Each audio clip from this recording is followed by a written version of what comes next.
Hey everybody, my name is Zach and welcome back to the channel. And if you're new here, I'm working on this thing. If you haven't seen my last video, this is my 1984 Honda 200S and she needs some work. There's a lot of things that need to be removed and replaced. And today I'm going to get rid of all this junk that is not OEM and make it look somewhat factory again. I got a whole slew of parts here. Got an aftermarket headlight. I looked everywhere online. Everybody that was asking for OEM headlights wanted an arm and a leg. And I kind of wanted to upgrade this thing and get something that wasn't as expensive. So if it did break, I wasn't too upset about it, especially OEM. So I got this aftermarket 200E, 200S, whichever you want to call it, headlight. It came with a stock bulb, which is in that box, but I put an LED one in that came with it. And it's actually a pretty good quality build. This is just a big plastic casing. It's got multiple holes wherever you want to run your wires. So I got that to replace this monstrosity. Whoever decided it was a good idea to make it look like an alien, I don't know. I mean, these lights are still good. They're bright as can be. I'm gonna use them on probably the Foreman. I might put them on the front underneath the stock headlights or somewhere on the bumper. I also bought some 200S headlight brackets from a guy off eBay, and he said in the listing they're for a 125M, but these are definitely not for a 125M. I've had one before. It's completely different, but I saw these. They look close to what I used to have, so I can at least put some new grommets up top, and they should work pretty good. I'll get them all painted up, make them look nice. I got new shock boots because those are destroyed. And I also got a new carburetor. I cleaned the old carburetor twice. I don't know what the heck is going on. It looks so clean inside, but that one just, it keeps popping and backfiring. I also want to check timing too. I don't know if maybe timing's off a little bit. I don't know if the timing chain's ever been done, but I got a new carb. They're so cheap. I was like, screw it. I'm just going to get another one.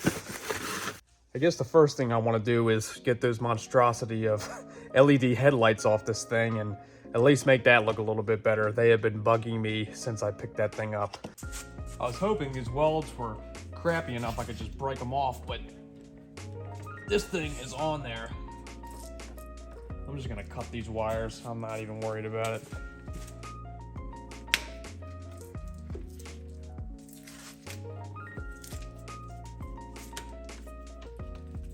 Ugh.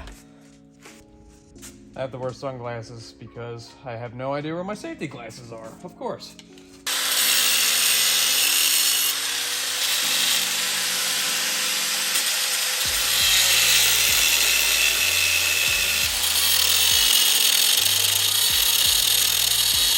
I'll cut as much as I can. I'm just gonna try to work it back and forth. Ah! Thank God. I dug into here a little bit and down here, but I think if I smooth it all out, it shouldn't look too bad. Not trying to make it perfect, but I want it to look somewhat good. Get this crap off next.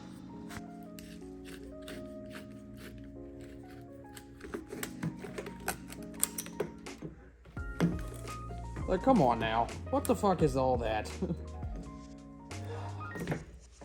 Oh well.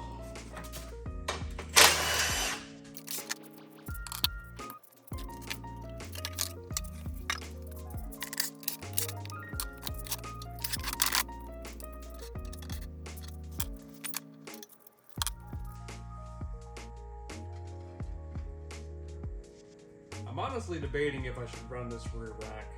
I mean, I've never had a 200S with a rear rack, and these are pretty hard to find in that good a shape.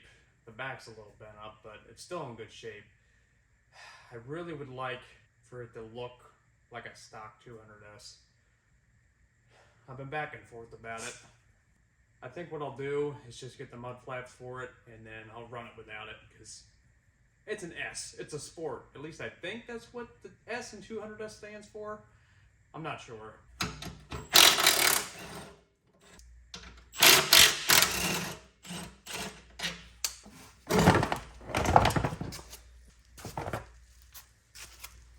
So me being me and being the fantastic filmer that I am, which I'm not at all, that is a joke, I completely forgot to record like 25 to 30 minutes of me stripping this thing down even more and cleaning up the welds on the forks. So, good one, Zach, you frickin' idiot. Other than that, everything came apart pretty easily. I'm gonna get some spray paint tomorrow after work and some primer. I'll sand these up a little bit better and then just paint over that, and that'll take care of those.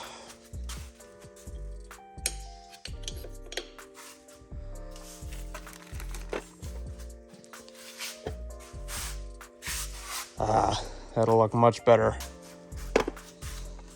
Be much nicer to look at.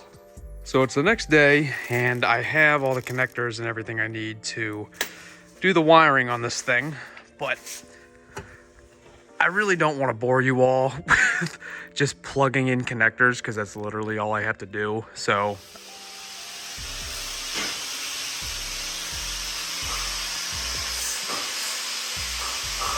I just painted the spots, put some primer on it, and then went back and I painted it red.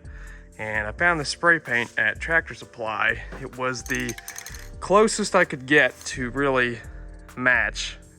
It's damn close, so we'll see how this holds up. It's Rust-Oleum, which I really like. But I put some rubber grommets in the headlight mounts with a cotter pin on the backside, and now that's how it should be. And once I get this dried, I'll get the headlight all thrown on and get that mounted up for good. And it's done. Got the nylon spacers put in. I put 2 washers on each side because it was still a pretty big gap, but I got it centered up pretty good. It's not going anywhere. It's a little crooked. I have to adjust this mount down or vice versa. But other than that, the wiring fit in there really good. It's not getting hung up anywhere or dragging.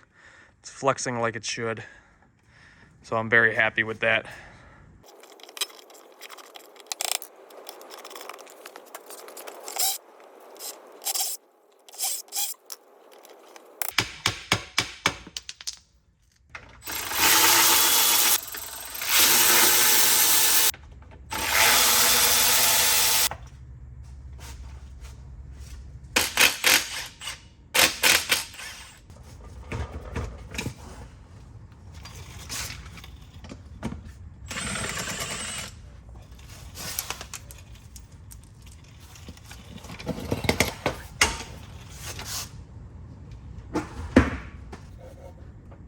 The bearings in this thing actually feel very good, so I don't have to worry about those.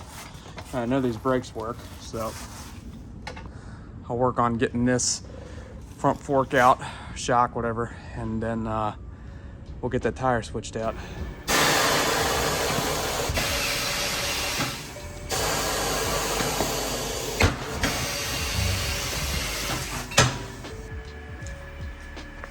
So I made this ATV tire mount out of an old trailer rim and a Harbor Freight tire changing kit. It's got like the threaded rod that goes down and a rubber like round mount that the rim sits on, but luckily with these are such small rims, it just sits down here on the trailer rim. So it actually works pretty good. I cut a hole in this piece of wood and made that to hold her down sturdy so she can still rotate around.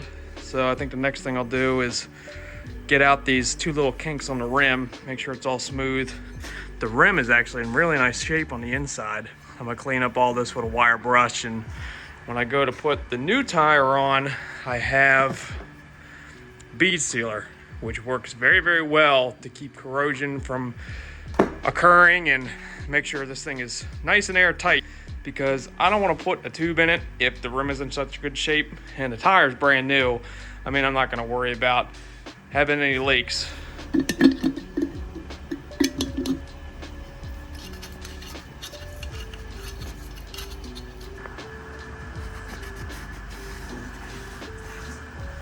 thing blew on really nice. That's one. Now I got to go get the other one and fix that one. Well, I see why this one was leaking. I don't know if you can see that, but yeah, that's pretty bad. Well, I'm gonna dismount this tire, get it all cleaned up. And also I noticed there's like a weld here. I guess it was a pinhole. Maybe I can weld on the inside of the rim. So at some point, somebody tried to grind this thing. I don't know. They cut all the way. I guess they were trying to get the tire off at some point because they messed up the bead there. There's a whole divot right there. So I need to weld that up, grind it down, and fix that. I know I'm not getting much footage of what I'm doing, mainly because I just don't have my tripod with me, but I just built up all that. It ain't perfect, but I'm gonna grind it all down, make it flush. I accidentally melted through right there because of how thin this metal was, so hopefully that will take care of my leaks.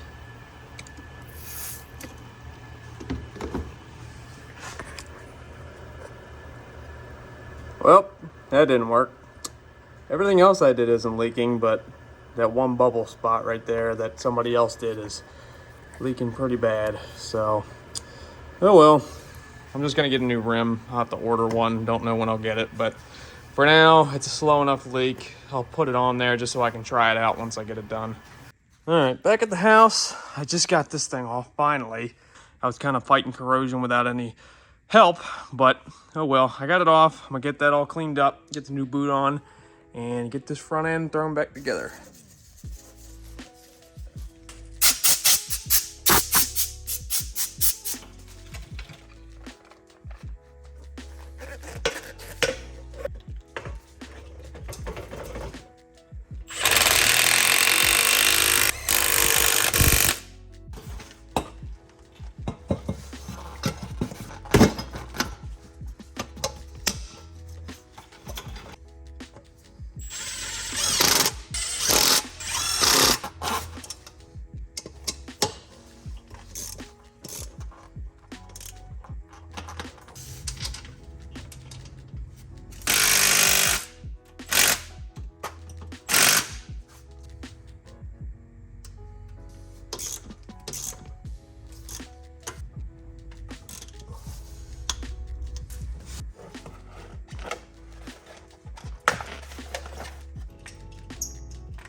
Fresh tire farts on the ground. Front end is all done.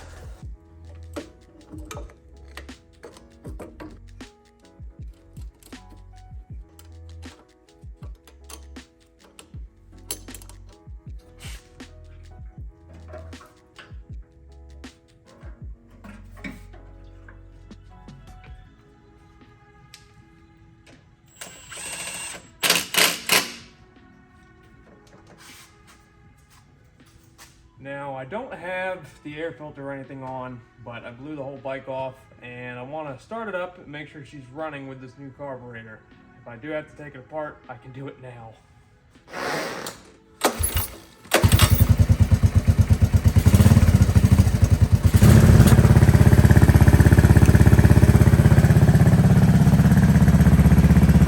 That thing is bright.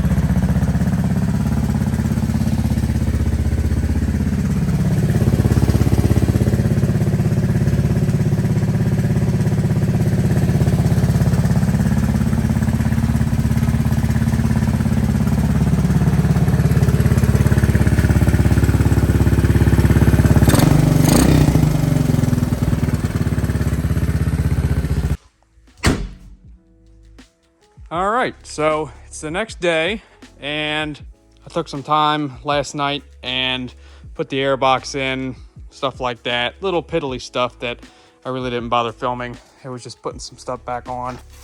It never came with the original breather, so what I did was just got a piece of 1/2-inch tubing there that had a bend in it, ran that down, clamped it, and then I ran the float bowl tube, just zip tied it to it. So that's ran down here.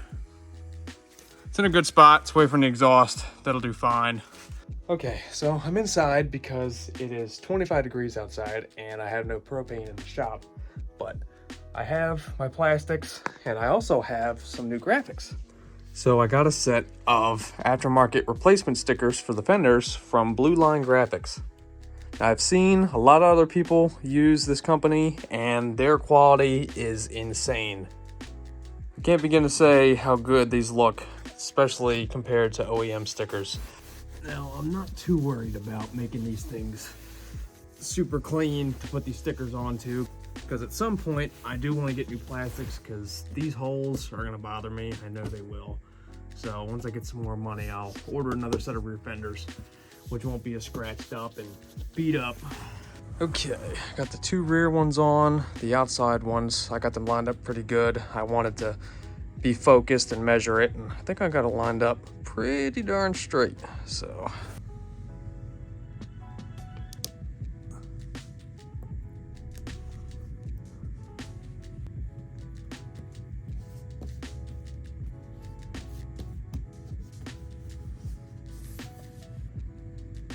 look pretty snazzy. This gap is a little bigger than that one, but oh well. From a distance, it's very hard to tell. Already got this side on. Cool deal.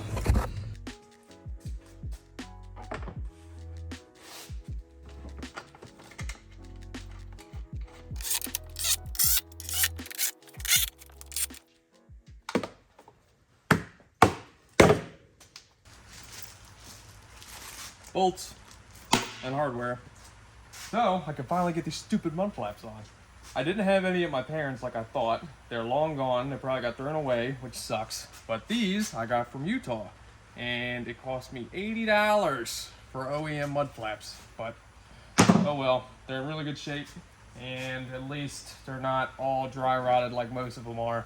But I went out and had to pretty much custom make hardware for this thing. And the OEM stock hardware has these like spacers that go up through the plastic, and they sit in there like that. So I took some little C-clip like fender plastic clips, the ones that loop around this way, cut them off, and this should work pretty close to original. It's not the prettiest, but you can't see them because they're underneath. So let's get these on. Don't you love it when the plastics are pre-drilled and don't line up at all? That one, and that one line up, and the end two don't line up at all. So,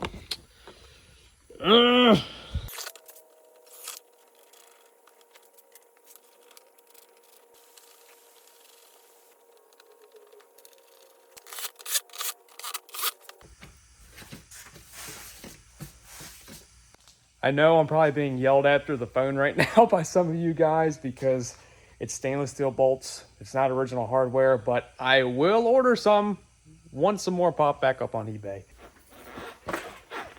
I think it's finally time we go drive this thing. I really don't have anything else to do. Everything else I really wanted to accomplish, I did this video. So let me go grab my helmet and we'll go take it for a spin.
You can probably see how dark it's getting. I have like no light left, but again, thank you guys for watching the video. I really appreciate it. I hope you find this entertaining. I hope you like the format style I got going on. But anyways, thanks again for watching. I really appreciate it. And I hope to see more of you subscribe. I have many more projects like this. I have a lot more things I want to do to it. Now I'm just happy to look at it because before it was bad. So have a good one, guys. Thanks.